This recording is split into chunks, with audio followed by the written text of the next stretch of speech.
अपनी बेटी को मेरे घर छोड़ दो, अपनी बहू को मेरे घर छोड़ दो, अपनी माँ को मेरे घर छोड़ दो, इस तरीके से कोई भी बात कर रहा है तो उसकी रिकॉर्ड करिए और रिकॉर्डिंग को हर जगह पर आप साबित करिए, हर जगह पर उसकी रिकॉर्डिंग को भेजिए। निर्मला सीतारमण जी के मंत्रालय को भेजिए, पीयूष गोयल जी के मंत्रालय को भेजिए, प्रधानमंत्री कार्यालय को भेजिए, लोकल एसपी ऑफिस में भी भेजिए। साथियों, आपको आपका अधिकार लेना पड़ेगा।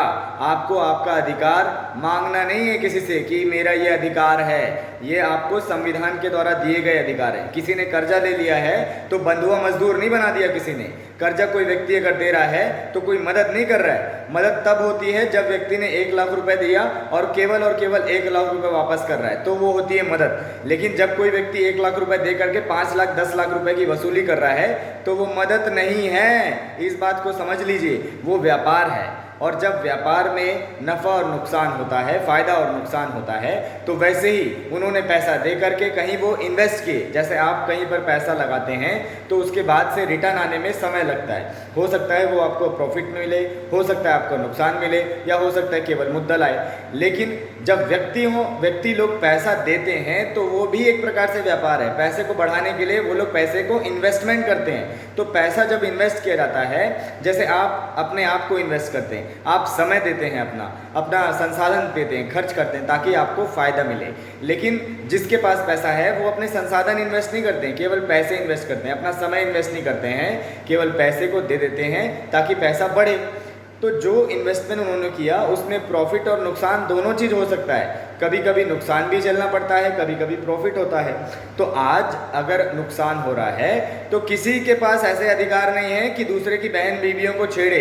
किसी के पास ये अधिकार नहीं है कि दूसरे की बहन बेटी और माँ को अपने घर पर बुला कर रखे। और यदि किसी के पास है तो प्रशासन से इसकी मांग करो कि ये जानकारी भी इकट्ठा की जाए कि ऐसे कौन से भारत देश में ऐसे व्यक्ति हैं जिनको ये अलग से स्पेशल राइट्स मिले हुए हैं कि वो किसी दूसरे घर की महिलाओं को अपने पास बुला सकते हैं, किसी दूसरे घर की बेटी बहू को अपने पास बुला सकते हैं, रात में सोने के लिए बुला सकते हैं, रेप कर सकते हैं, बलात्कार कर सकते हैं, क्योंकि ये हो रहा है।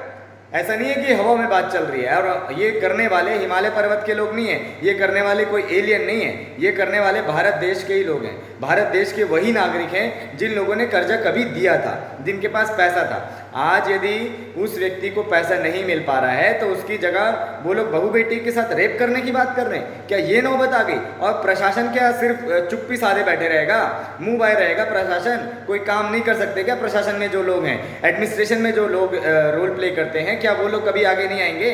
और हमारी सरकार क्या कर रही है? सरकार केवल सदन में ठोकने पीटने के लिए क्या, ताली बजाने के लिए है क्या सरकार? या एक दूसरे पे तंज कसने के लिए है कि इस पार्टी ने ये नहीं किया, उस पार्टी ने वो नहीं किया, हमारी सरकार होती तो वैसा करती, हमारी सरकार होती तो ये करती। भाई साहब, यदि आप विपक्ष में भी हो तो बहुत सारी चीज़ें कर सकते हो, और यदि आप विपक्ष में नहीं भी हो तो भी बहुत सारी चीज़ें की जा सकती हैं, केवल आप अपने आप को यदि नेता मानते हो तो।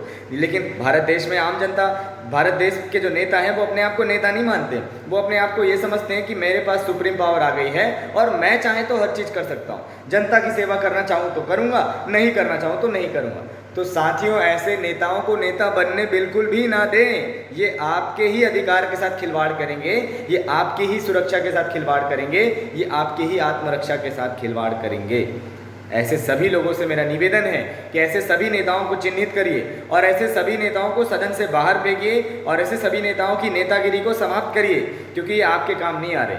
आपके काम यदि कोई आएगा तो उस व्यक्ति को आगे बढ़ाइए, चाहे वो कोई भी व्यक्ति हो, किसी भी दल का व्यक्ति हो, चाहे किसी भी राजनीतिक दल का व्यक्ति हो। यदि वो आपके काम आ रहा है तभी उसको आगे बढ़ाइए।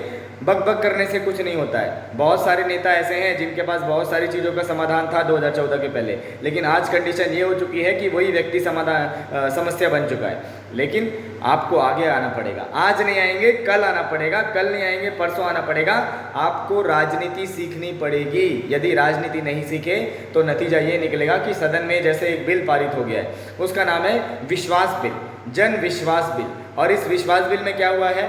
ये विश्वास बिल में ये हुआ है कि जितनी फार्मास्यूटिकल कंपनी है, जितनी दवाई बनाने वाली जो कंपनी है, उनको पहले कम से कम जेल भी हो सकती थी यदि कुछ गलत दवाई मिल जाए या कुछ गलत हो जाए तो। लेकिन आज जो कंडीशन है वो ये हो चुकी है कि यदि कोई दवा बनाने वाली कंपनी कोई गलत दवाई भी मार्केट में बेच दी, यदि आपका ऑर्गन का नुकसान हो गया, तो भी उस कंपनी के खिलाफ कोई मुकदमा दायर नहीं होगा। वो कंपनी एक फ़ाइन देगी नॉमिनल सा, और उस फाइन को दे करके रफा दफा कर दिया जाएगा मामला, और भले आपकी मृत्यु क्यों ना हो जाए। और ये संसद में पारित किया गया कानून है, ये संसद में पारित हो चुका है।